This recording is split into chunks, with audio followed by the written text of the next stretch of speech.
L'entrée dans le district de Doulongjiang, où vivent les Derong, est un voyage difficile. Cette route qui a été refaite est le seul moyen de connecter la communauté au monde extérieur. Nous étions ici il y a 4 ans. Maintenant, nous sommes retournés dans ce village de Makou, à la frontière sino-birmane. Mang Shin-wen nous a accueillis dans sa cuisine nouvellement construite. Elle est équipée d'appareils modernes, mais conserve une cheminée traditionnelle.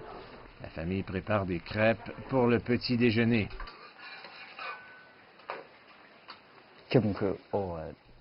Il y a eu de nombreux changements. Avec l'appui du gouvernement, j'ai pu construire une nouvelle cuisine et une nouvelle salle de bain.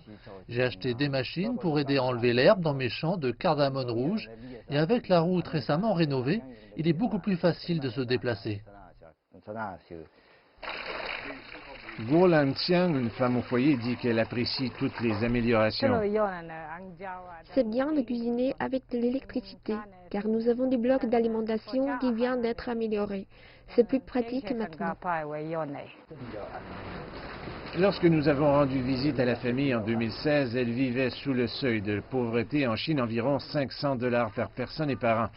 Ils ont planté 2 hectares de cardamome rouge comme principale source de revenus qui génèrent environ 300 $ par an. Maintenant, grâce à une augmentation des niveaux de production, la famille gagne beaucoup plus.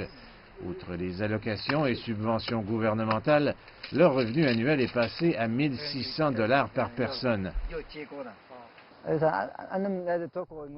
Les revenus de la vente de la cardamome rouge me permettent de mieux éduquer mes 3 enfants.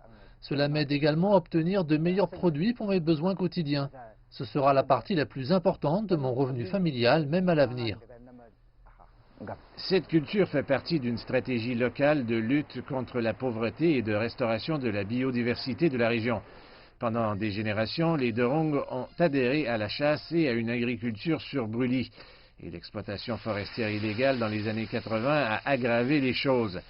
Mais après des années d'efforts de protection, le couvert forestier a été en grande partie restauré. La philosophie principale derrière ce modèle de croissance est le respect de la nature. Au lieu de détruire les forêts et la faune, ils se sont maintenant tournés vers un modèle économique compatible avec l'écologie.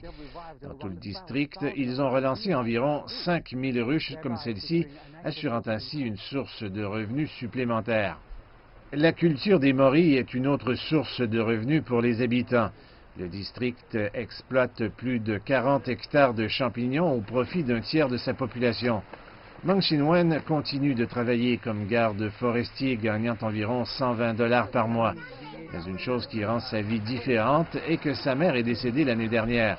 Avec tous les changements, il espère profiter de son temps en famille et offrir une vie meilleure à tous.